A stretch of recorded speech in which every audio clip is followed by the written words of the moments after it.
जब भी चुनाव नज़दीक होता है, अब 6-7 महीने बचे हैं चुनाव में, शिवराज सिंह जी को घोषणाओं का नशा आता है और ये सोचते हैं कि इन घोषणाओं से मध्य प्रदेश की साधारण सरल स्वभाव की जनता को वह गुमराह कर पाएंगे और घोषणाएं और तरह तरह के प्रलोभन देना हर शासकीय क्षेत्र होए, नौजवानों के लिए होए, पर ये 18 साल में जिस तरह इन्होंने धोखा दिया है, जिस तरह ये 18 साल का जवाब नहीं दे पा रहे। विकास यात्रा निकाली थी 160 विधानसभा सीटों में, उस विकास यात्रा का विरोध हुआ और छिंदवाड़ा आते हैं तो कहते हैं मैं कमलनाथ की राजनीति को, कमलनाथ के भविष्य को गाड़ दूंगा, कहते हैं मैं कमलनाथ का अंत करूंगा। मैं ऐसी भाषा का उपयोग नहीं करता। मैंने तो कहा कि गाड़ने की बात करते, हाँ मैं भी गाड़ूंगा, मैं बेरोजगारी को गाड़ूंगा, मैं महिला के अत्याचारों को गाड़ूंगा, मैं भ्रष्टाचार को गाड़ूंगा। ये जो राजनीतिक स्तर में ये आ रहे हैं, बड़ी दुख की बात है कि जो इतने वरिष्ठ मुख्यमंत्री हैं, 18 साल या लगभग 18 साल मुख्यमंत्री रहे। मैंने तो कहा ये जो महिलाओं, इनको अब बहनें याद आई हैं। पहले ये मामा बनते थे, किसान के बेटे बनते थे। किसान के बेटे जब बने, सबसे ज़्यादा आत्महत्या देश भर में मध्य प्रदेश में हुई। मामा बनते थे, सबसे ज़्यादा अत्याचार महिलाओं पर हुआ, हमारे आदिवासियों पर हुआ। ये हमारे केंद्र के जो आंकड़े हैं, मैं उस आधार पर ये कह रहा हूँ।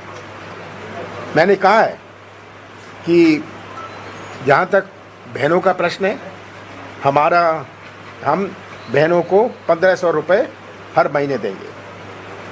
और जहाँ गैस सिलेंडर की बात है, मैं उस दिन नरसिंहपुर में था, सब ने मांग उठाई, जो ये मांग उठाई कि 500 रुपये में, हम 500 रुपये में गैस सिलेंडर देंगे। इसमें कोई शक नहीं कि कांग्रेस की सरकार बनने जा रही है। बीजेपी बौखलाई हुई है, कार्यकर्ता से लेके मुख्यमंत्री तक ये बौखलाए हुए हैं, इनके विधायक बौखलाए हुए हैं क्योंकि ये जनता का चेहरा देख के, आज जनता का चेहरा देख के, जहाँ हर वर्ग मध्य प्रदेश का परेशान है, ये फैसला मध्य प्रदेश का 6-7 महीनों में होने वाला है। मैं संतुष्ट हूँ मध्य प्रदेश के मतदाताओं से कि ये मध्य प्रदेश के भविष्य को सुरक्षित रखेंगे, सच्चाई का साथ देंगे। आज प्रश्न पार्टी या उम्मीदवार का नहीं है, आज प्रश्न है कि मध्य प्रदेश के मतदाताओं को ये तय करना है कि कौन से पटरी पर वो मध्य प्रदेश को ले जाना चाहते हैं। तो ये खुशी की बात है। मैं कल छिंदवाड़ा में था, भूतपूर्व विधायक के लड़के ज्वाइन कर रहे हैं कांग्रेस, बड़े नेता ज्वाइन कर रहे हैं बीजेपी से कांग्रेस में, और ये सोचते हैं ये नाटक से, कोई दिखावे से कि कार्यक्रम करो और दिखाओ, सड़क से पकड़ लो 10 लड़के और कहो कि ये कांग्रेस ये भी भाजपा ज्वाइन कर रहे हैं। ये सब नाटक अब नहीं चलने वाला। हमारे आज बड़ी खुशी का दिन है कि राव यादवेंद्र यादव, जिनके पिताजी देशराज यादव 3 दफ़े के विधायक थे मंगोली से, ये आज कांग्रेस में शामिल हो रहे हैं। ये मेरे साथ ही बैठे हैं, ये खुद बताएंगे किस कारण ये कांग्रेस में ज्वाइन कर रहे हैं। और ये खुद भी जिला पंचायत के सदस्य रहे हैं, जिला पंचायत के अध्यक्ष रहे हैं। मैंने 3 दफ़ा, और इन्होंने तय किया, अपने मन से तय किया, इनके ऊपर कोई दबाव नहीं है, इनको कोई प्रलोभन हमने नहीं दिया है। इन्होंने अपने मन से तय किया कि मध्य प्रदेश के भविष्य को सुरक्षित रखने के लिए मैं कांग्रेस में शामिल होऊंगा। आइए यादवेंद्र सिंह, आप बोलिए।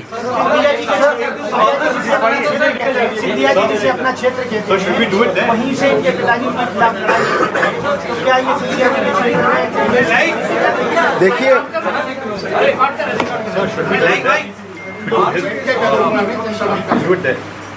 नहीं ये तो अभी बोलेंगे, पर ये अभी 2 मिनट बोल लें तब ये बोलेंगे। वहाँ अभी जो इनके साथी आए हैं। अमित शाह छिंदवाड़ा आ रहे हैं और बड़ी सभा के छिंदवाड़ा में आपको कहा जा रहा है कि आपको घेरा जा रहा है छिंदवाड़ा। देखिए, पिछले विधानसभा चुनाव में मोदी जी आए थे और सब सीटें हम कांग्रेस की जीते विधानसभा में। ये बात तो सच्चाई है ना, ये तो रिकॉर्ड की बात है। तो ये आ जाए, छिंदवाड़ा में चुनाव जनता और बीजेपी के बीच में होता है और जो छिंदवाड़ा ने 44 साल मुझे प्यार और विश्वास दिया है, मुझे इस बात का विश्वास है, कोई आए कोई जाए, ये विश्वास कायम रहे। भोपाल में बीजेपी की सवाल करते हैं, हमेशा कहते हैं कि जो घोषणा पत्र आपने जो लागू किया था 2018 बोला था, लेकिन आपने आपकी सरकार बनने के बाद आपने उसको इम्प्लीमेंट नहीं किया। हमेशा देखिए, 15 महीने की हमारी सरकार थी, घोषणा पत्र 5 साल का था। इसमें से 2.5 महीने मैंने बहुत दफे कहा है, 2.5 महीने गए आचार संहिता और लोकसभा चुनाव में। 11.5 महीने में जो किया, हमने अपनी नीति और नीयत का परिचय दिया। मुझे किसी का सर्टिफिकेट नहीं चाहिए, जनता मेरी गवाह है कि क्या हमने 11.5 महीने में क्या क्या किया। भोपाल में बीजेपी की एक तरफ आप कहते हो कि कर्जा लेके सरकार चल रही है, उसके बाद वो 1000 कहते हैं, आप 1000 आप 500 रुपए की रसोई गैस बोल देते हो। होगा कैसे, मतलब बजट कैसे चलेगा? देखिए, मैंने इसका पूरा हिसाब लगाया है। जो वचन पत्र होगा, ये भारतीय जनता पार्टी की प्रलोभन देने वाला हमारा वचन पत्र जो हम लाएंगे वो नहीं होगा। हर चीज़ में कितना खर्चा लगता है मैंने सोच के रखा है। मुझे तो कहा गया था किसानों का कर्जा भी माफ़ नहीं हो सकता, पर 27 लाख किसानों का कर्जा माफ़ हुआ। अब कैसे, मुझे तो अधिकारी कहते थे कभी नहीं हो सकता। मैंने कहा जो नहीं हो सकता, आप अपना कमरे का ताला बंद कर लीजिए, आप घर बैठिए, ये मैं करूँगा। और ये किया। आज जहाँ जहाँ मैं जाता हूँ मैं पूछता हूँ कर्जा माफ़ हुआ। मैं जानता हूँ एक एक ज़िले में कितना कर्जा माफ़ हुआ है, एक एक ब्लॉक में कितना कर्जा माफ़ हुआ है। मैं तो ये प्रश्न पूछता हूँ, जनता अपना हाथ उठाती है। तो ये पहला किस्त था। दूसरा किस्त चालू था जब हमारी सरकार नहीं रही। तो आज ओलावृष्टि हुई है, पूछिएगा नीमच और मंदसौर के लोगों से, जब अतिवृष्टि हुई थी उनको कैसे मुआवजा मिला था। अब ये कह रहे हैं मुआवजा मिलेगा। ये मुंह चलाने की बात है। जब उनके पास पहुंच जाए, कितों के पास पहुंचेगा। आपने 10% को मुआवजा दे दिया। ये केवल ओलावृष्टि की बात नहीं है, जो अतिवृष्टि से क्षति हुई है, जो नुकसान हुआ है किसानों का, उनके बारे में कुछ नहीं कह रहे कि बहुतों का ओलों से ज्यादा अतिवृष्टि के कारण नुकसान हुआ है। सीएम कह रहे हैं कि ट्यूबलाइट से कर रहे हैं, कह रहे हैं कि जब सर्वे का काम शुरू हो गया उसके बाद आपने चिट्ठी लिखी। ये कौन सी सर्वे? ट्यूबलाइट देर से जलती है, हमने आदेश कर दिया, इसके बाद उन्होंने लेटर। हमारी ट्यूबलाइट कब चले, मैं शिवराज सिंह जी मुझे पाठ ना पढ़ाएं। हाँ, वो अपने 18 साल का हिसाब दें जनता को। हाँ, ये ज़्यादा समय तो जाता है मेरी आलोचना में। हाँ, खुद काम करने की जगह ये अपना समय सोचते हैं मैं कमलनाथ को कहाँ कैसे और उनके बारे में क्या कहूँ। इस तरह सरकार नहीं चलती। सरकार मुंह चलाने से नहीं चलती। बीजेपी 3 साल पहले इन्हीं दिनों में आपकी 3 साल पहले इन्हीं दिनों में आपकी सरकार गई थी समाज की, कैसे पलट के देखते हैं? देखिए, जो हुई सो बात, मैं पीछे नहीं देखता, मैं आगे का देख रहा हूँ। आगे ऐसी संभावना नहीं है कि जिस बहुमत से हम जीतेंगे, ऐसी कोई संभावना नहीं है। बीजेपी का तो प्रयास है हर प्रदेश में। बीजेपी सेलिब्रेट कर रही है सर अपनी सरकार की। सेलिब्रेट करे कि कैसे सौदेबाजी करी। वो अगर उत्साह बना रहे हैं कि कैसे उन्होंने सेलिब्रेट कर रहे हैं कि हमने सौदा किया और सरकार बनाई, ये अच्छी बात है और जनता और इससे समझेगी। चलिए, हो गई बात। चलिए, यादवेंद्र सिंह जी, यादव जी, चलो। सभी लोग आपका स्वागत करें आधिकारिक रूप से आदरणीय जैसे कि यादव जी, चलो आदरणीय जेडी भाई,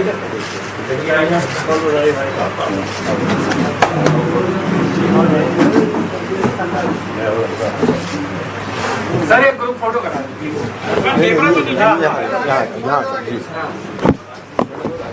बोल लो, 2 मिनट बोल लो, तब चलते हैं वहाँ। चलो चलो, हो गई। चलिए बैठ।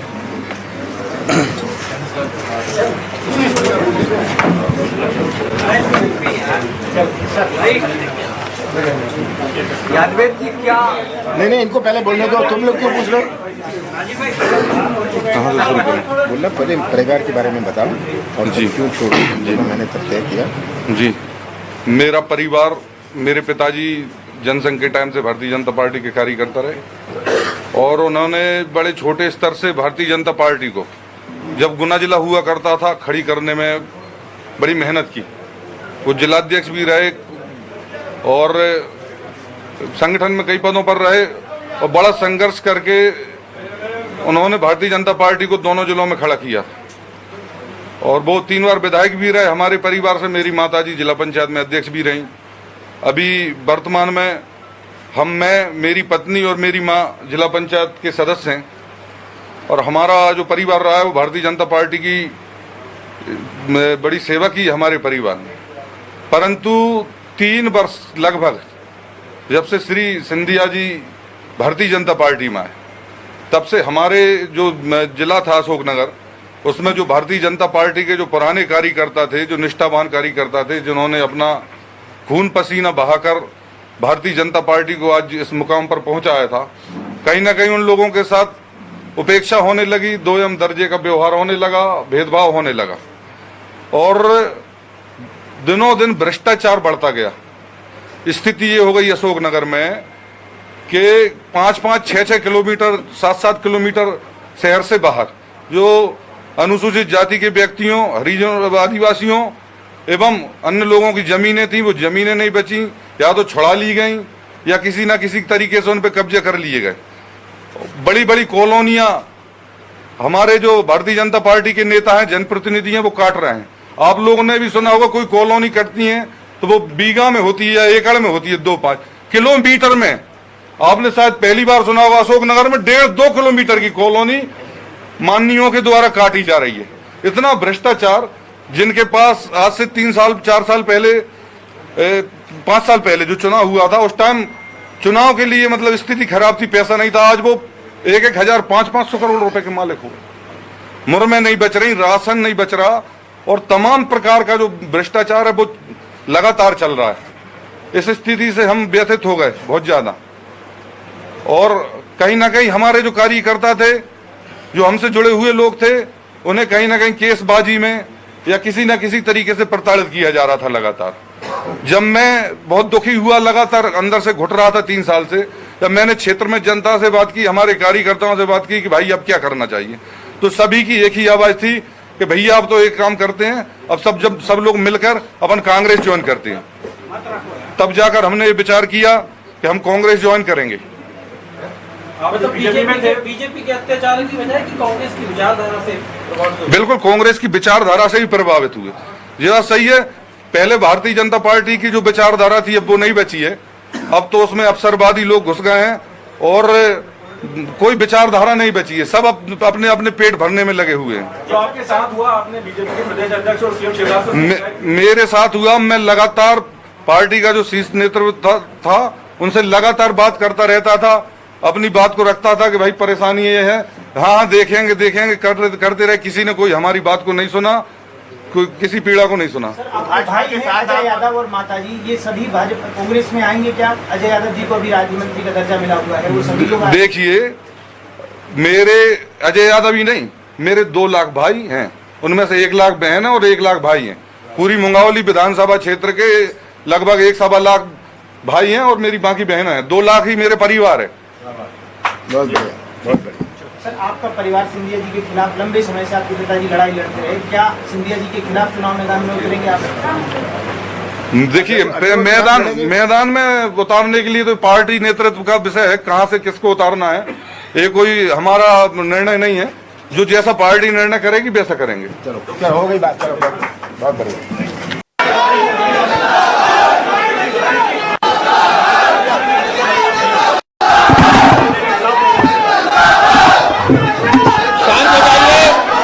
आदरणीय दिग्विजय सिंह जी आपको संबोधित करें।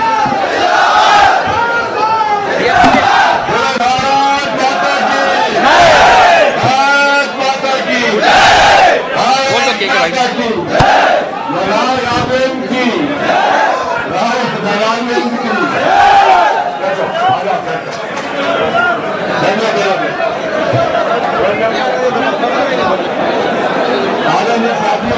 आज वाकई में अशोकनगर में नहीं, लेकिन पूरे ग्वालियर संभाग और सागर संभाग में एक नया और उत्साह और उमंग का वातावरण निर्मित हुआ है। पिता राव मिश्रा सिंह जी, मैं कांग्रेस में था और वो भाजपा में थे।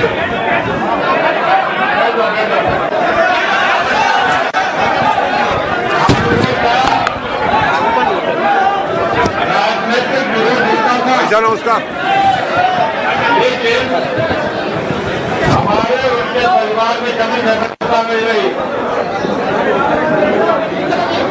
राव देवराज सिंह जी के पूरे परिवार के जितने भी बाध्यता रिश्तेदार थे वो सब कुछ मेरे दारोगा विधानसभा सीट पे भी हम लोग बैठे हुए वो लोग ताकीद करेंगे कि वहाँ पर वो राव देवराज सिंह जी के साथ जो दारोगा से वो लोग हमारे क्योंकि हमने हमेशा से एक सद्भाव का भाव रखा और मुझे इस बात की बेहद प्रसन्नता है राव देशराज सिंह जी का परिवार आज हमारे साथ हुआ है। मैं हमारे साथ इनकी माता जी और अजय और इनके पूरे परिवार की बहुत बहुत धन्यवाद दूंगा। और हम कमलनाथ जी से भी अनुरोध करेंगे कि ये परिवार का संरक्षण, देखभाल और आशीर्वाद मेरा तो बना ही हुआ है और आगे और बनेगा, लेकिन आपको भी बनाएगा। अब मैं अरुण यादव जी से अनुरोध करता हूं कि वो संबोधित करें। वहीं से कर लीजिए, वहीं से।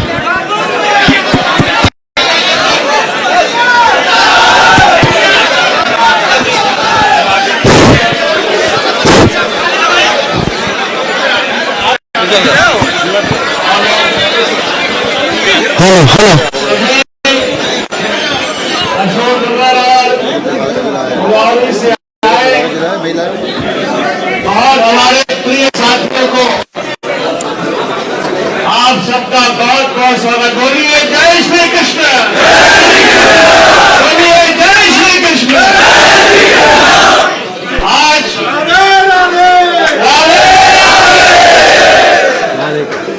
आज हम सबके लिए और विशेष तौर पर मेरे लिए, हमारे छोटी भाई मैडम के लिए एक विशेष दिन है,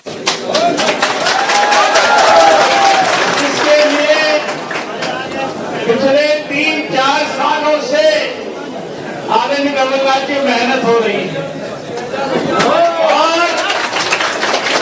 आज एक ऐसा परिवार हमसे जुड़ने जा रहा है जिनका केवल अशोकनगर जिले में नहीं, बुरहानपुरे, गुंडेपुरे, ग्वालियर चंबल संभाग में अपना एक होता है।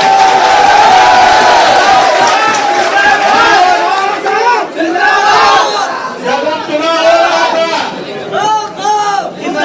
उसी समय बहुत सारा प्रयास किया गया था, लेकिन हमको सफलता नहीं मिली। और आज भाई यारकेन सिंह जी राव साहब समूचे विधानसभा के साथियों के साथ कांग्रेस पार्टी में सम्मिलित होने के लिए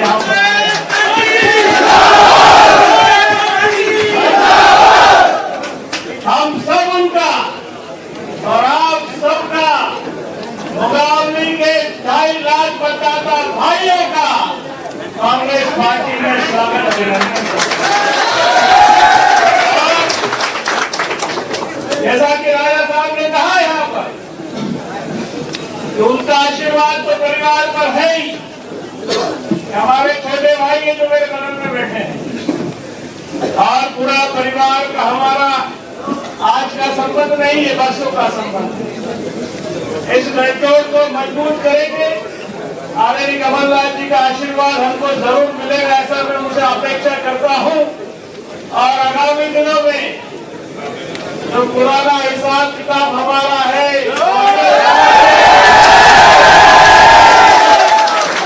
कॉलेज वालों से जो पुराना हिसाब किताब है, तो आगामी चुनाव में पूरा करेंगे, चिंता करने की जरूरत नहीं। और एक बार फिर से सबका बहुत बहुत स्वागत अभिनंदन है, दिल की गहराइयों से आपका स्वागत अभिनंदन है। माननीय कमलनाथ जी का, माननीय दिग्विजय सिंह जी का, समस्त हमारे साथियों का, जो हमारे विधायक साथी हैं, दिल्ली राजा का भाई केवी का, सबका बहुत बहुत दिल से आभार। आप सब अपने परिवार में वापस आए हैं और मैं पार्टी की तरफ से आपको विश्वास और आश्वस्त करना चाहता हूं, जो आप रहेंगे मुजफ्फरनगर जिले में, हम हमारे पार्टी के साथ ही करेंगे। माननीय कमलनाथ जी के नेतृत्व में इस काम को, इस गठजोड़ को और मजबूत करेंगे। बहुत बहुत स्वागत, बहुत बहुत अभिनंदन। जय हिंद। राहुल राजन जी के राहुल राजन जी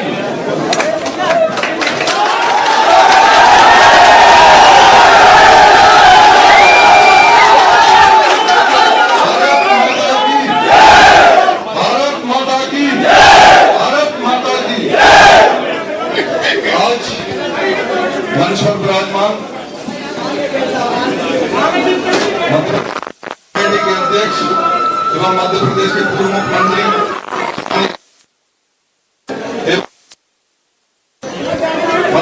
पूर्व मुख्यमंत्री माननीय दिग्विजय सिंह जी, पूर्व केंद्रीय मंत्री चरण यादव जी, विधायक आदरणीय जयवंत सिंह जी, हमारे चंदेरी के विधायक आदरणीय गोपाल सिंह चौहान जी, सम्मानीय पीसी शर्मा जी एवं सम्मानीय मंच, मेरे साथ में चल रहे मेरे भाइयों,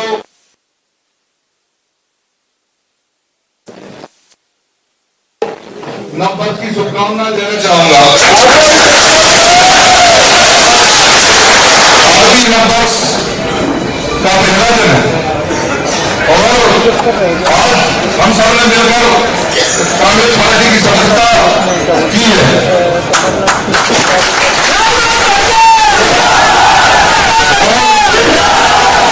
आप लोगों के अनुरोध था, मैंने आज और मैंने क्या हम सबने आज की है। हमारे क्षेत्र में कितना हमारे साथ भेदभाव होता था, कार्यकर्ताओं का कैसे शोषण किया जा रहा था और कितना भ्रष्टाचार। भारतीय जनता पार्टी में जो कुछ नए लोग आ गए हैं, जो माननीय कमलनाथ जी को धोखा देकर पैसों में वो लोग आ गए और उनके द्वारा भ्रष्टाचार किया जा रहा है। हद तो हो गई, हद तो हो गई। 35 करोड़ में भी पेट नहीं भरा। मुझे लगा 35 करोड़ बहुत बड़ी रकम होती है, पेट भर गया होगा और भर जाता किसी का भी, इतनी बड़ी रकम है तो आप खुद तो बैठ के खाएं। परंतु भाइयों, उनका 35 करोड़ में भी पेट नहीं भरा।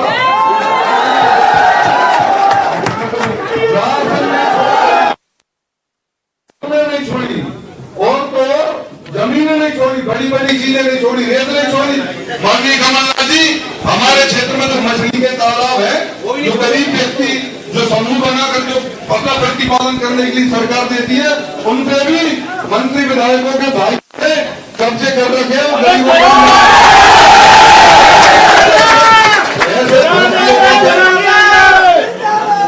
ऐसे भ्रष्टाचार से हम लोग जो कि योगा आप सब लोग आज इस पार्टी में आए, माननीय कमलनाथ जी की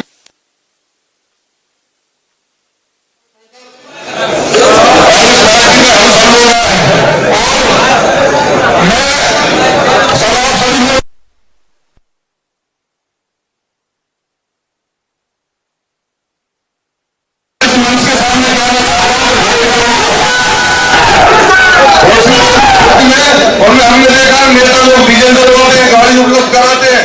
मैं यहाँ कसम खाकर कह रहा हूँ, एक भी गाड़ी में मैंने डीजल नहीं डाला और एक भी गाड़ी में हमारे क्षेत्र के जो हमारे कारीगर को बंधु हैं, सब अपनी जेब से पैसा खर्च करके अपनी अपनी गाड़ियों से आए हैं। और मुझे बार बार फोन आ रहे थे कि भैया हमें ले चलो, बस लगवा दो, ये लगवा दो।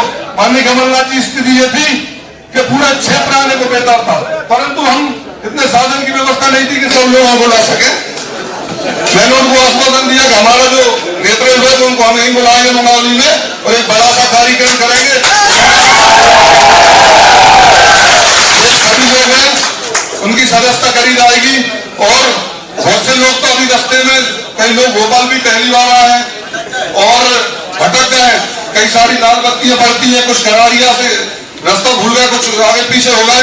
1-1.5 घंटे में अभी और सब लोग यहाँ पहुंचेंगे। तो मैं आप सभी लोगों का बहुत आभार व्यक्त करता हूँ कि आप लोगों ने मेरे लिए, मैंने वास्तव में इतनी कल्पना नहीं करी थी। मैं सोच रहा था पता नहीं कितने लोग जाएंगे। आप लोगों के स्नेह और प्यार के लिए मैं वास्तव में आपका आभारी हूँ। भाइयों, आप चिंता ना करें, डरे ना कि आप कोई मंत्री है, कोई विधायक के सामने होगा। जहां पर अपना पसीना उनका पसीना टपकेगा आपका, वहां पर मैं खून बहाऊंगा। नेतृत्व को बताना चाहता हूं, पूरी रात 1 बजे तक फोन लगाए हमारे जनप्रतिनिधियों ने, भाजपा वालों ने। कहीं से उनको पता चल गया कि कौन कौन लोग जा रहे हैं, धौंस दी, धमकी दी अकेले में उनको फोन लगा के कि तुम्हारा ये कर देंगे, तुम्हारा वो कर देंगे। बहुत से लोग भयभीत थे, कईयों का मुझे फोन आया कि भाई अब मजबूरी हो गई, माननीय का फोन आया था और मेरे साथ कुछ भी कर सकते हैं। भैया आचार संहिता लगने तो फिर देखते हैं इनको, ऐसा। और मैं सभी मेरे वरिष्ठ जनों का आभार व्यक्त करना चाहता हूं कि मुझे इतना मान सम्मान एक छोटे से कार्यकर्ता को, माननीय कमलनाथ जी, माननीय दिग्विजय सिंह जी, माननीय अरुण भैया, जयवर्धन सिंह जी, गोपाल सिंह चौहान जी, सभी लोगों ने दिया। और मैं आपसे आग्रह भी करूंगा कि जल्द से जल्द हमारा शीर्ष नेतृत्व कोई मुंगावली का कार्यक्रम बनाए और हम मुंगावली चलकर एक बड़ा, जो हमारे शेष जिनके मन में रह गई थी, हमारे भी बहुत सारी कार्यकर्ता है जिनके मन में है कि हमें कांग्रेस की सदस्यता लेनी है, तो कोई ऐसा या तो प्रोग्राम बनाए कि हम गांव-गांव जाके सदस्यता करें, या आप आ जाए तो एक साथ कोई बड़ा कार्यक्रम हो, कुछ ऐसा कार्यक्रम हो। मेरी नहीं, मेरी क्षेत्र की, जो हमारे मुंगावली विधानसभा क्षेत्र की जनता है, उनका ऐसी इच्छा है। और मैं आपको एक बात का विश्वास दिलाना चाहता हूं, आप लोगों से पूछ कर बताओ, अपन इनसे कहते हैं 3 विधानसभा,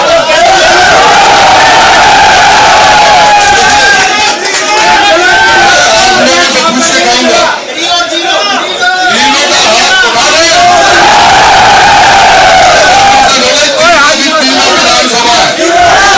विधानसभा जी की झोली में होंगी,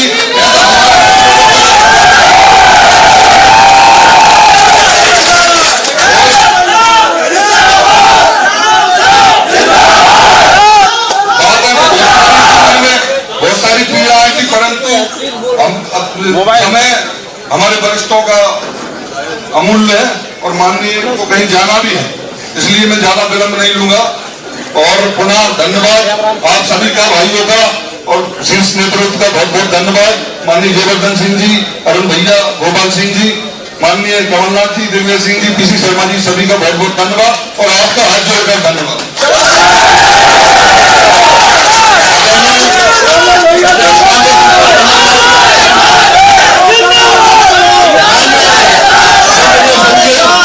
मोबाइल नीचे करो।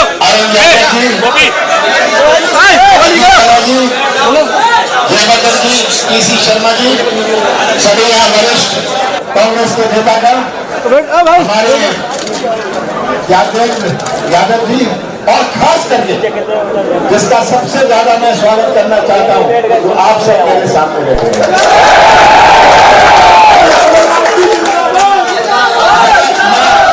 मैं कुछ देर पहले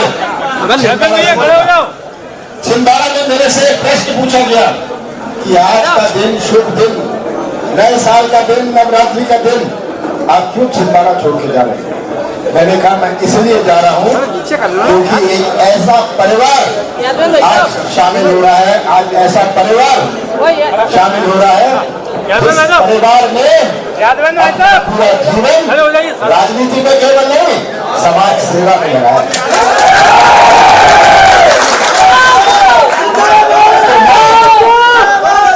मैं राव यादव सिंह जी का स्वागत करता हूँ और मैं इनके परिवार, इनके पिताजी देशराज जी को भी नमन करता हूँ।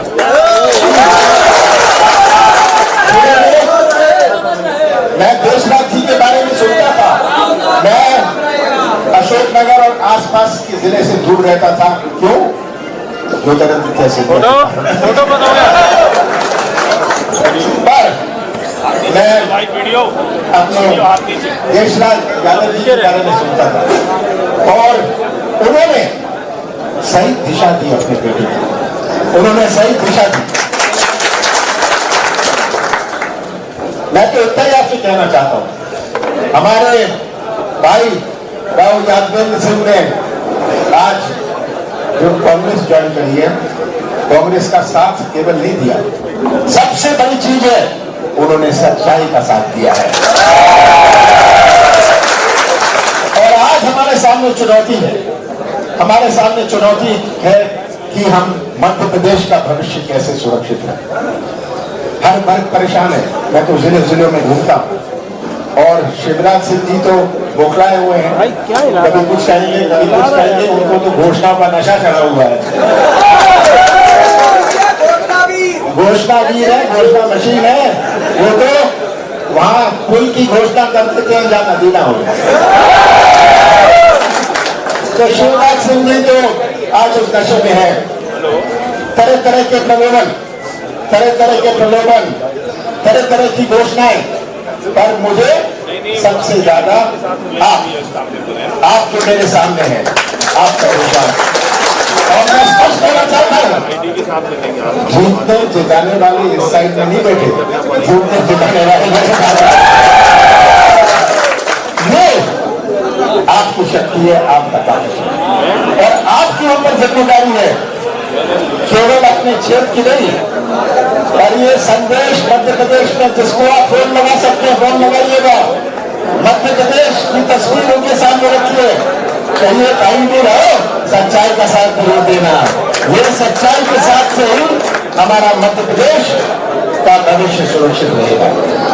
मैं राव यादवेंद्र सिंह को एक ही बात कहना चाहता हूँ, खास करके आपको कहना चाहता हूँ कि जो सम्मान आपको पहले मिलता था, अब उससे ज्यादा सम्मान मिलेगा।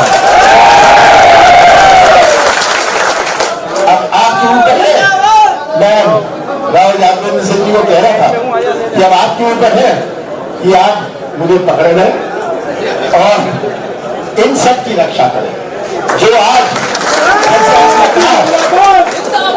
अपने दिल से आए हैं।